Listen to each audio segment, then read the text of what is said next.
সুন্দর ফল, সুন্দর ফুল, মিঠা নদীর পানি, খোদা তোমার মেহেরবানি। দ্রব্যমূল্যের ঊর্ধ্বগতি, জানি না মানুষ কিভাবে চলে। সব কিছুর দাম জানেনই তো সবাই, অনেক বেশি। কোন রঙের কাপড়ে গরম কম লাগে?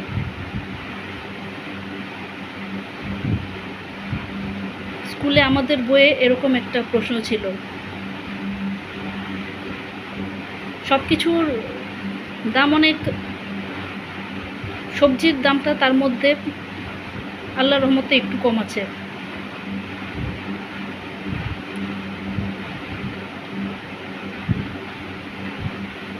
বড় জোর 20 টাকা বেশি নিবে, এর বেশি নিলে বড় জোর 10 টাকা 20 টাকা, এর থেকে বেশি সাধারণত সবজির দাম নেয় না। মানে বেশিটা মূল দামের থেকে এইটুক বেশি নিতে পারে। যেমন যেমন গুল লাউ কোনোটা 30 টাকা, কোনোটা 40 টাকা। কেউ বলছিল এটা 30 টাকা দিয়ে কিনে, কিন্তু দোকানদার এটি বিক্রি করতে চাইছিল না এই দামে। কোনোটা বলছিল 40 টাকা, কোনোটা বলছিল 30 টাকা। ওজনে যা আসে, ওজনে যে দাম আসে। এটুকু মিষ্টি কুমড়া 20 টাকা নিল মাত্র। মানে এটা তো সেরকম বেশি না। বেগুনটা নিল আবার 20 টাকা, গোল লাউ 30 টাকা, তরমুজ 60 টাকা 50 টাকা রাখলো।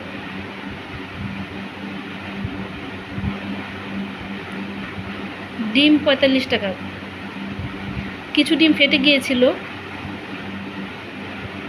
পরে আবার একটু ডিম কিনতে হয়েছে। কিভাবে ফাটলো বুঝলাম না, ভালো লাগলো না।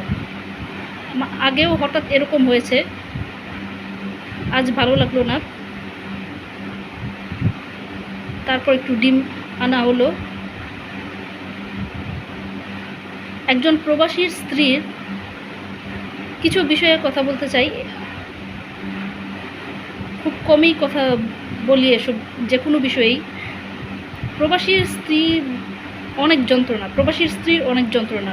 অনেক প্রবাসী হয়তো অহংকার করতে পারে, তারা এত কষ্ট করে রোজগার করছে, কিন্তু তাদের ওয়াইফকে তো ঠকতে হচ্ছে, তাদের ওয়াইফকে কিভাবে থাকতে হচ্ছে এ ব্যাপারে কথা নেই। কিন্তু পরে আবার, মানে একটা নাটক দেখে মনে হলো, পরে আবার ওয়াইফকে দোষ দেয়। সবার কথা বলছি না, সবাইকে তো আর প্রবাসীর বউ হয়েও থাকতে হয় না, আর সবাই প্রবাসীও না। আর সব প্রবাসীর কথা বলছি না। একটা ডায়লগ ছিল সুড়ঙ্গ মুভিতে, বউ রেখে যারা বিদেশ যায় তারা বোধহয়, এরকম একটা ডায়লগ ছিল।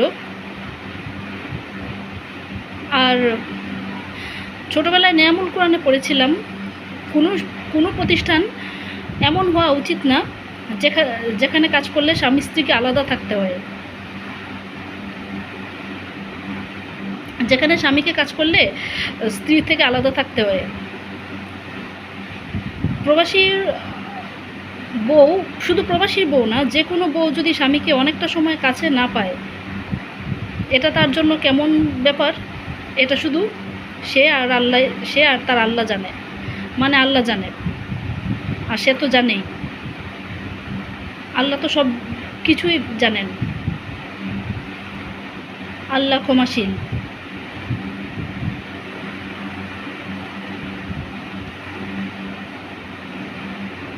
আজ একজন রিকশাওয়ালাকে প্রশ্ন করেছিলাম, প্রশ্নটা করতে চাইনি, বাইরে কারোর সাথে বেশি কথা বলি না, এদের সাথে কথা কমই বলি, মানে কারোর সাথেই কথা খুব বেশি বলি না। আর এমন কথা তো কখনো জানতে চাইনি কারো কাছে, খুব কমই জানতে চেয়েছি। কদিন আগে খোঁজ করেছিলাম, তেমন ভালো কারো সন্ধান পাইনি। মানে প্রশ্ন করেছিলাম যে কোনো কবিরাজের ঠিকানা জানে কি না। এ ব্যাপারে অনেক লেখা পড়েছি, অনেক কাহিনী শুনেছি, অনেক মানুষের এত এত সমস্যার কথা পড়েছি, মানে জেনেছি। খুব খুব বিস্মিত হয়েছিলাম, এত সমস্যা নিয়ে মানুষ কিভাবে চলে। আসলে কি এগুলি সত্যি? মানে বানিয়ে, আবার মিথ্যেও লাগছিল না। বানিয়ে কি এত কথা লেখা যায় এতভাবে? প্রথমে তো না করলো, পরে বললো যে একজন আছে কোদালপুর, সেখানে সে গিয়েছিল, তার 35,000 টাকা হারিয়েছিল, পরে পেয়েছে। তার ওয়াইফ থাকে বিদেশে, সে ব্যাপারটাও বলেছিল।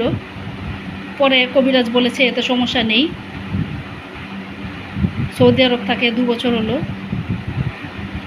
ছেলেমেয়েরা আলাদা থাকে, মেয়ে বিয়ে হয়েছে,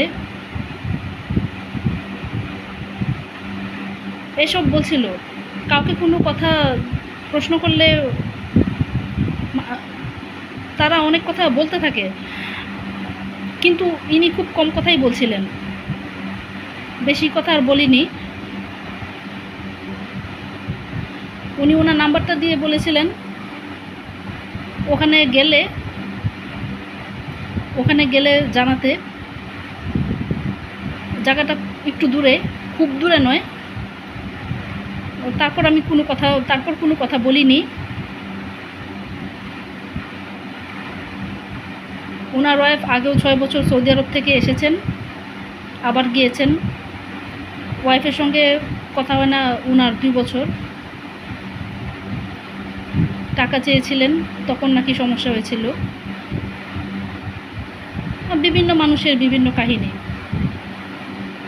এক মহিলাকে দেখছিলাম পান বিক্রি করছিলেন।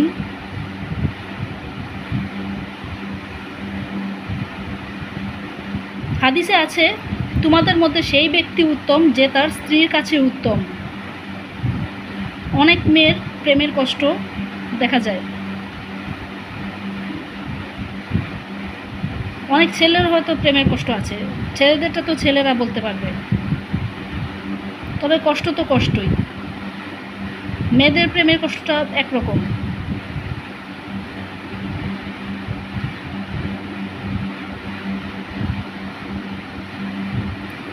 আল্লাহ বলেছেন, আমার হক আমি মাফ করতে পারি, বান্দার হক মাফ করতে পারি না। বান্দার হক বান্দা যদি নিজে মাফ না করে, তবে সেই হক আল্লাহ মাফ করতে পারেন না। আল্লাহ নিজে বলেছেন, তবে সেই হক আল্লাহ মাফ করেন না। আল্লাহ ক্ষমাশীল, হয়তো অনেক গুনাহ ক্ষমা করে দেন, কিন্তু এরকম একটি কথা আমাদের ধর্মে রয়েছে, আমাদের ধর্ম ইসলাম ধর্মে রয়েছে।